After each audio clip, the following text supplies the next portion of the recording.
Welcome to the Coaches Show on SportsNetUSA.net. Hi, I'm Mark Pavlovich, along with Corey Nealon. We are the voices of Fullerton college football. You know, we've been doing national championships and state championships through the years. When we did Vanguard University basketball here on SportsNetUSA.net, that was a year my mother hoped we'd get there. And we did. Unfortunately, my mother passed away as we called a championship game for Vanguard University. After that, we went to a state championship, and my dad was there to listen to that game and watch that game up in Butte. Came up a little short in that game.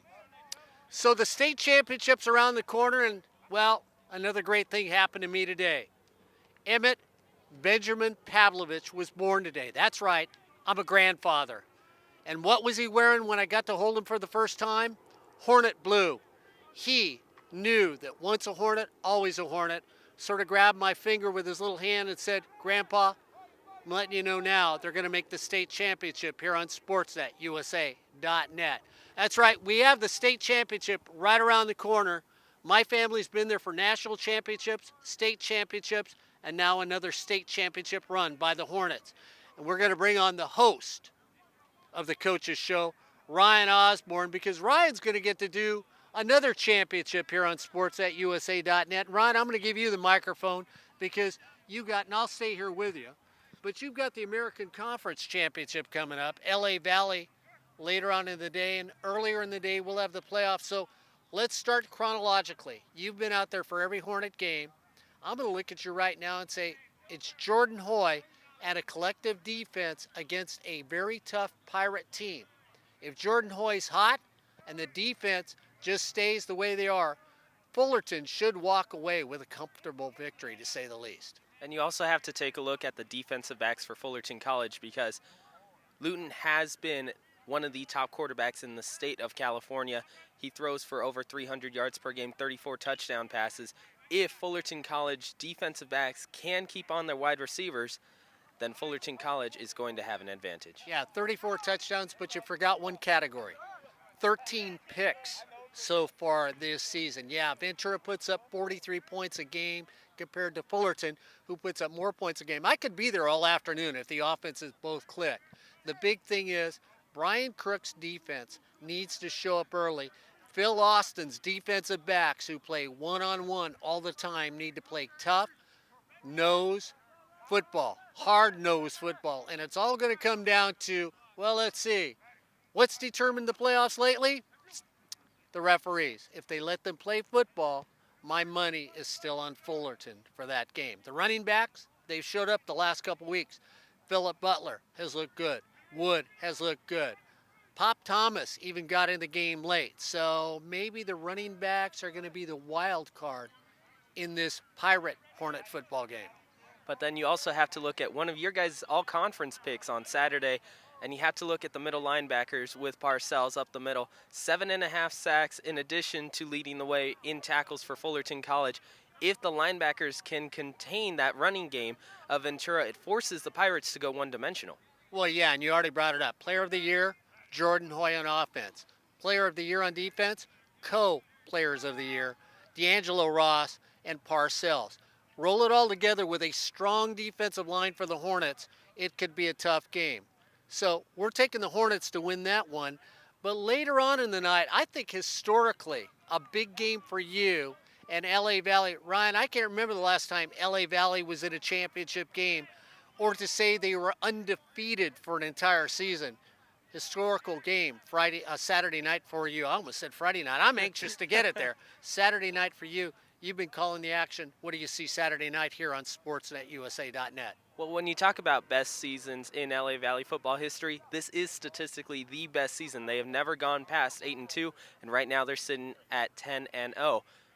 They lost their starting quarterback to start off the season in just game 2, Kalawaya Judd, and they've had to go to Christian Jorgensen all throughout the season. Jorgensen, all of a sudden, he is now an all-conference pick, and he's starting to get a lot of offers from D1 schools because he has led the way for the LA Valley Monarchs on offense.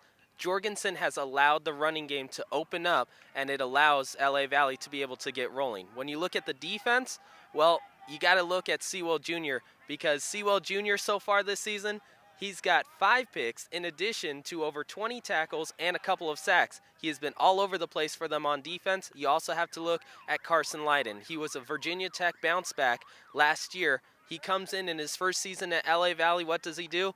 He leads the team in sacks with over 6, and he also is second in the team in tackles. You know what? People are going to look at me with a little chagrin look when I say LA Valley reminds me of the 2013 Fullerton team. I know it's the American Conference against the National Conference, but LA Valley has found a way to win all their games.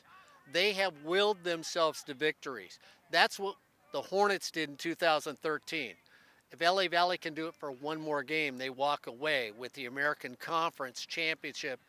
And you know, that means maybe next year we might be going to LA Valley to do a little Hornet football here on SportsNetUSA.net. But before we get away, you're going to be talking to maybe the coach that really may have the biggest hand in this game against Ventura.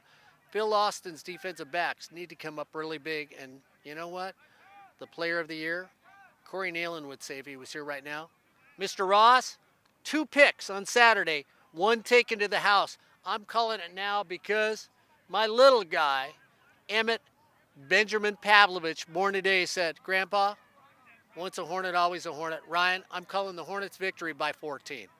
Sounds like a plan. So we are, in fact, going to talk to Phil Austin in just a couple moments. Not to mention, Vincent Garcia will join us once again. So right now, we're with the man that we picked in our opening, Mr. Phil Austin. And Coach Austin, defensive backs coming up here on Ventura. What are you seeing against in this Pirate team? Oh, they have a great offense. I think they beat us out by a yard or 2 or something like that for total offense. Got a great quarterback, good receivers. It's a challenge for us, but we love situations like this. A lot of pressure on the DBs. We look at ourselves as leaders of this team, so we like the pressure on us. Let everyone relax, take care of the run, we'll take care of the rest. They have a great wide receiving core. How are you going to look to match up specifically against their wide receivers? They got a good wide receivers, but we got great DBs. So there's no one really over there I feel like we need to double team or something like that. Zamari Manning at Golden West, there's no way I was going to let him run around by himself. But there's no one really that gives us any problems. But as a whole group, it's a good group, good solid group. They got some size. They got a couple guys that can run, but we can match up with them pretty good. When you talk about Manning, how do you rate your defensive backs play on Saturday? I thought we did good. I mean, he's a great player. He's probably one of the best we'll see. I think he had 8 or 9 catches, but they probably threw it to him about 30 times. Good player. You know, I had to double him on certain stuff. I thought Ross did a great job on him.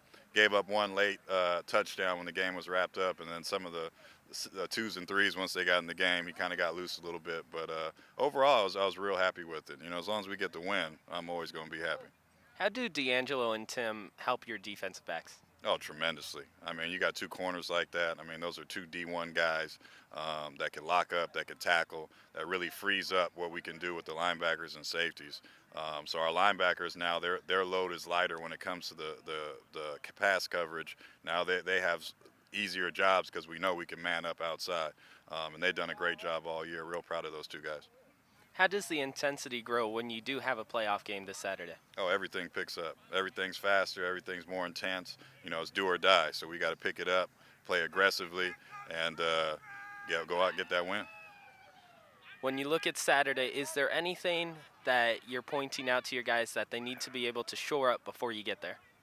Yeah, we got to shore up tackling. I mean, nowadays it seems like a lot of teams, everyone's missing tackles. You watch NFL, Division I ball, there's people missing tackles all over the place. These offenses are designed to get you in space. I told the guys when I played, there was a lot of alley tackles and, you know, forced tackles where people are around you. Now you're out there on your own, so it makes it more difficult. But it's something that we've been working on. It's something we still need to improve on. Still got to do a better job catching the ball when we do get an opportunity and just wrapping guys up, bringing them to the ground, preventing the big play. When a wide receiver does catch it towards the middle of the field, how important is it for your defensive backs to be able to force them into the middle where help is? Yeah, well, we always, a lot of teams we play, they always got a lot of inside breaking routes. So we like to take away the inside and make the quarterback have to throw the ball outside. When the quarterback can throw it inside, it's a shorter distance, quicker throws. You could hit windows easier. Outside's riskier. He's worried about pick sixes and stuff like that. So we try to take away the middle and have him throw it out to the flat and rally to the ball. Last time we talked, it was week 1 of the season. Season's just getting underway. How has your group changed from then till now? We went in waves. I mean, we came out hot, and then we got really hot, and we're pick-sixing balls left and right, and they got a little cocky, and we kind of got knocked down to reality. But I think we're right where we need to be. The guys are communicating more. They really become a family, and just overall a group that we could be proud of. Hopefully, take us to the championships.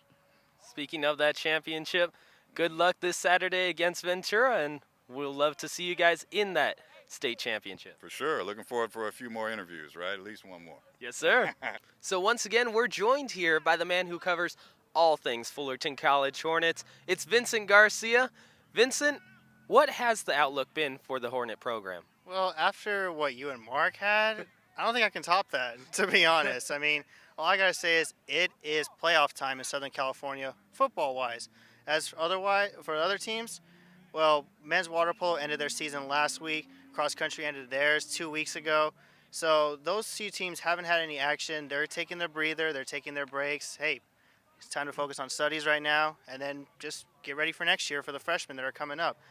For women's water polo, another year, 3 years in a row, Orange Empire Conference champions. Despite losing to Riverside and Golden West, who were in the top 5 in women's water polo, they faced each other. They faced each other in the SoCal Regional Finals, or the championships.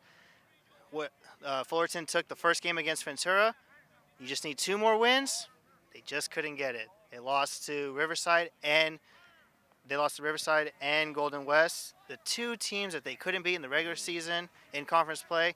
They couldn't finish it off in the regional. So all I have to say is congratulations to the women, to Coach Gabriel Martinez, and all the girls on that women's water polo team. You had a really great season. And also I want to thank Gabriel Martinez for actually coming onto the show, for giving me the opportunity to interview him a couple weeks ago. So yeah, it was a great year once again for women's water polo. If only they could go back to that go back to the state championship like they did back in 2014, because that was a great year. You actually covered them a couple years ago. So, and I remember you coming in, and you loved it. You had an exciting time with them, and I was covering football. I was in your shoes actually a couple years ago. But once again, congratulations to women's water polo. Women's volleyball, they took another loss against Irvine Valley last Monday, 3-1. They hope to finish on a strong note, because they're actually facing the team this week. They're facing the team that they beat, and that's Santiago Canyon. So they want to at least finish off strong. That's the main thing that a lot of teams are doing here at Fullerton College. They want to finish strong. Even if they're out of the playoff race, they say, you know what, just finish strong. Just go all out in the next game. So that's what's going on in women's volleyball. In women's golf, Gwen Bates finished as the lone representative for Fullerton College golf. She and Brooke Barker actually went to the SoCal Regional, but Barker got eliminated, and now it was Gwen Bates. She just finished yesterday. She finished 28th out of 57 golfers in the state championship. So congratulations to her to go to the state championships. It would have been great as a team, but shout out to Gwen. Congratulations once again.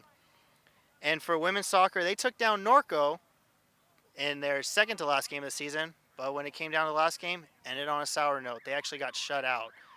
It was really, really tough for them, but they tried to finish strong, but they faced a really good Saddleback team that just came up. Actually, yeah, they faced a really good Saddleback team and just didn't go their way. But great season, way to hang in there. Women's soccer, men's soccer started off as a magical season, ended on a high note.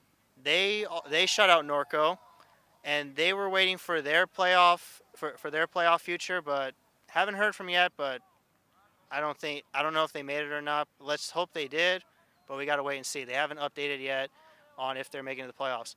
Now, as seasons have come to an end, basketball season is back here at Fullerton College. And last year, a big turnaround with a rookie coach. Went to conference. This year, they're starting off way stronger, because they played in the Knights Invitational down in San Diego, took the entire tournament, and this Fullerton College team, after seeing like those games, the highlights and everything, this is going to be a strong Fullerton College team in basketball. Then they played in the annual 33rd annual to be exact, Fullerton College Classic here at the Hornets' Nest. Took the first game, lost the next two, but they look to bounce back because they have another tournament this weekend in the Antelope Valley. So they're going to be going all the way to Lancaster for the weekend.